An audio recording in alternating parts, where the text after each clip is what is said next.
Jadi kita boleh bersaing, boleh tadi juga melakukan tiga, tapi kita harus mengenali diri kita dulu. Apa yang dibilang Sun Tzu itu benar. Kenali dirimu, kenali musuhmu, 100 kali kau perang, 100 kali kau menang. Tapi kadang-kadang kita tidak mengenali itu, kita nggak tanya diri kita. Jadi kalau saya balik tadi, apa yang bisa kita yakinkan bahwa ke depan itu politik akan ke situ.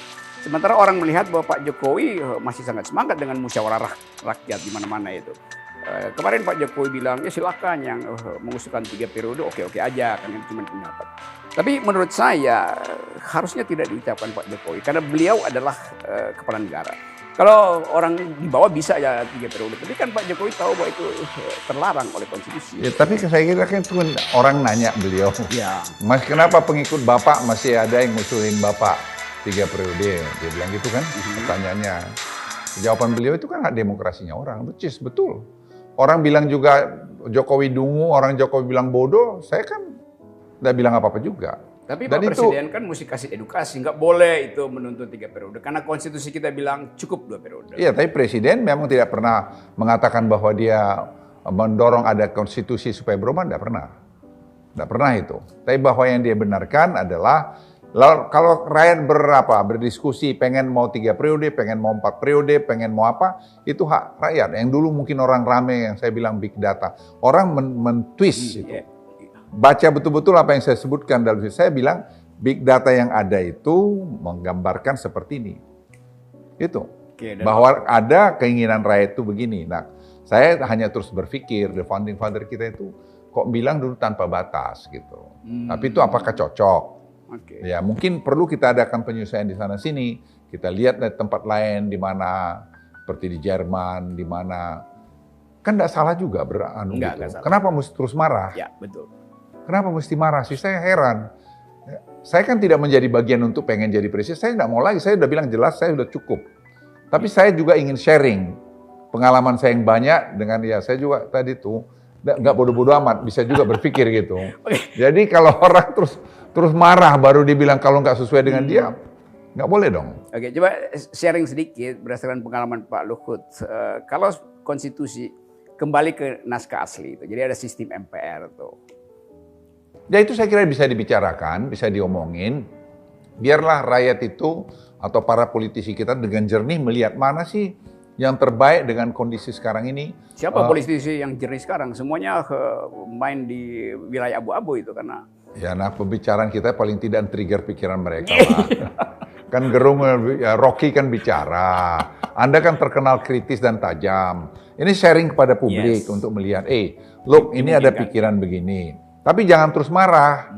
Ini yang saya kecewa tuh kadang-kadang terus main marah. Wow, ini Luhut mau begini. Saya bilang, kau jangan sembarang ngomong. Itu ide yang mesti ide itu harus kau hargai. Kalau kau betul-betul intelektual, kau juga harus bisa menerima perbedaan. Itu bukan fitnah loh ya. Betul, itu yang saya pada kecemasan bahwa Indonesia akan terseret di dalam ketegangan politik di Indo-Pasifik itu. Dan mungkin persiapan amunisi kita punya banyak pesawat, tapi saya duga itu unequipped itu. Ada pesawat hanya asap yang diperlihatkan. Sangat mungkin persenjataannya kurang gitu. Nah kecemasan ini ada pada rakyat juga.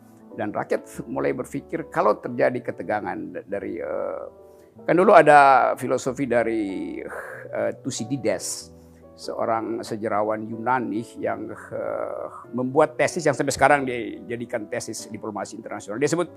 Itu disebut Thucydides trap.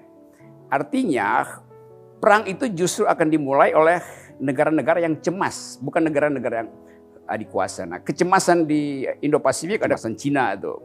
Dan Cina yang cemas sebetulnya. Indonesia diragukan, bisa nggak Indonesia ambil posisi di dalam ketegangan Sino-Amerika ini baru?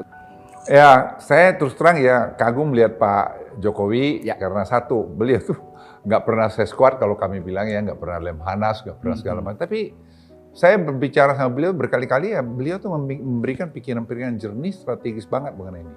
Sehingga itu menjadi landasan saya juga, banyak bekerja. Sehingga saya sampai pada kesimpulan dengan apa yang kami lakukan sekarang. Kami lakukan ya. Apa poin Pak Jokowi soal dia bilang, Pak Luhut, kita fokus bagaimana ekonomi kita ini bagus dulu. Karena begini, saya tidak percaya, karena pengalaman saya ini kalau ini. bahwa penjajahan fisik hari ini masih bisa. Rock, kamu tahu nggak, waktu tahun 75 kami terjun di tim-tim. Ya. Saya terjun di tim-tim. Anak buah saya berapa yang gugur di tim-tim. Itu di TNI di tim-tim pernah sampai kepada hampir 60.000 orang pada tahun 76-77. Yang diturunkan ke tim-tim. Ya, dengan jumlah penduduk di sana hanya ya mungkin kurang dari 600.000. 600.000 orang. 1/10 ya. Ya, kita nggak pernah bisa ngontrol tim-tim. Apa pasukan terbaik kita yang tidak ada di sana? Saya ke situ berapa kali, nggak bisa. Kenapa? Will of the people itu kuat. Satu. Anda lihat sekarang bagaimana dengan Afghanistan. Segala macam tentara, segala macam teknologi yang ada dimiliki Amerika, masuk di Afghanistan, masuk di Irak, mereka habis 3 triliun US dollar. Apa yang juga Vietnam. Dapat? Ya Vietnam lagi sebelumnya.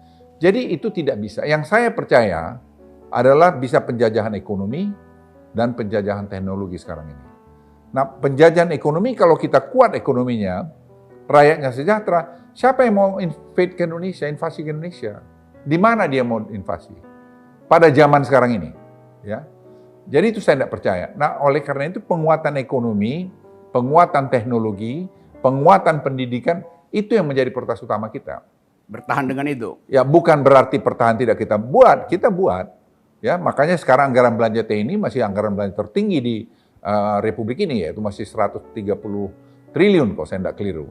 Iya. Ya, jadi persepsi itu harus menurut saya dilihat. Nah, bagaimana kita melakukan itu? Tadi pikiran terbesar, sekarang kita terjemahin bagaimana? Kita melakukan posisi balance of power. Indonesia mainkan peran itu dengan baik. Sehingga Pak Jokowi itu sekarang betul-betul, saya kemana aja sekarang, saya muda. Saya ketemu dengan MBZ. MBZ itu, Muhammad bin Zayed itu bicara ke saya, bagaimana dia melihat Presiden Joko Widodo. Dia bilang, General Laut, dia panggil saya begitu. Tolong kamu lihat tuh brother saya begini. Dia respect very much.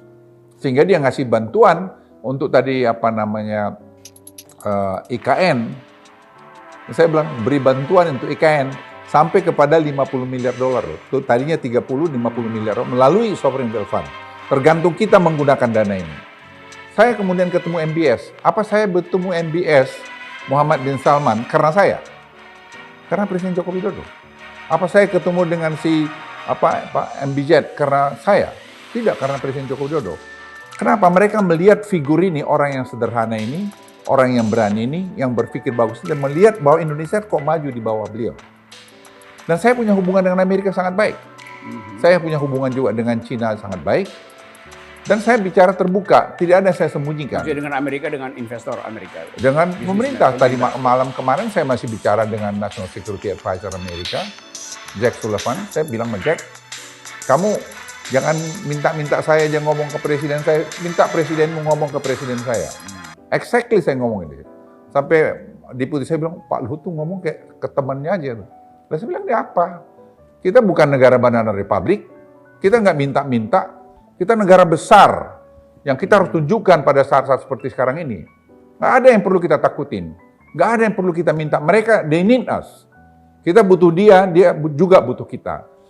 Nah, kalau tadi Anda tanya mengenai itu, saya nggak percaya itu. Karena saya ngalamin, I'm part of the history.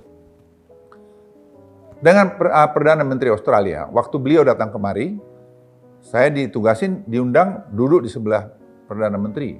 Terus saya bilang sama staf saya, Jody, kau bikin dulu pointers, nanti mungkin saya nggak bisa sempat banyak omong, saya mau kasih kertas ini pada Prime Minister. Apa itu Pak? Saya bilang, satu bagian terakhir daripada poin saya bilang begini, Prime Minister, Anda jangan melihat Indonesia itu sebagai ancaman, habis energi kalian.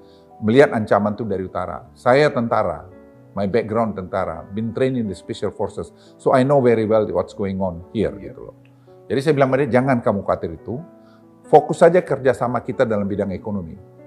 Ya, dalam bidang ekonomi, dalam bidang pertanian itu tadi, dalam bidang kesehatan, dalam bidang pendidikan itu saya katakan.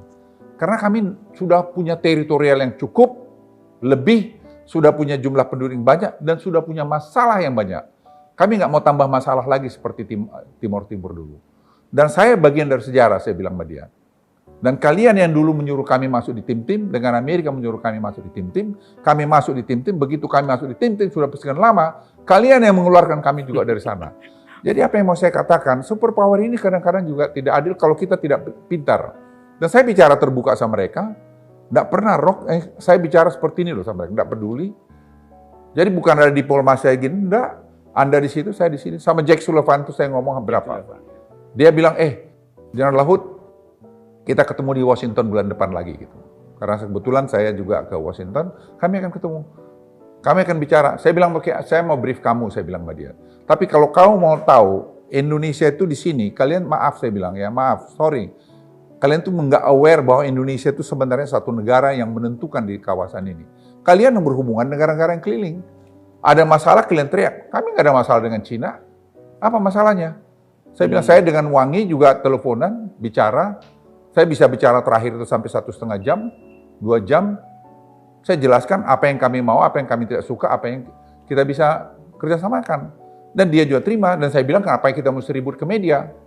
Kita kan ada yang disagree, agree to disagree. Ada, bukan 1-2. Dan itu membuat kita kukuh bahwa Indonesia itu punya karakter. Nah, bangsa ini harus berkarakter, Bro. Bukan bangsa tempe. Enggak, kita bangsa yang berkarakter. Itu yang saya mau pesan pada anak-anak muda ini. Video pertemuan Bung Rocky sama Opung Bud bisa Panjaitan, Menteri Maritim, Menteri Investasi Republik Indonesia. Ketika Bung Rocky Gerung berhadapan dengan Opung Luhut, kita bisa lihat Bung Rocky yang sangat ganteng itu bisa cuit ya, bisa cuit juga. Bahwa di sini mungkin Kadun akan merasa kecewa ya, Kadun akan merasa kecewa, Kadun menangis ini karena pertemuan antara pendukung Pak Presiden Jokowi dengan pendukung Bung Rocky Gerung. Kenapa ini bisa menjadi heboh? Karena ya kita tahu, sering kita bisa ketahui lah, bahwa kita bisa ketahui bahwa Bung Rocky ini sangat mengkritisi Pak Presiden Jokowi. Kok tiba-tiba menjadi bintang tamunya itu Opung Luhut? Nah, bisa nih, oleh karena ini pertemuannya menjadi heboh.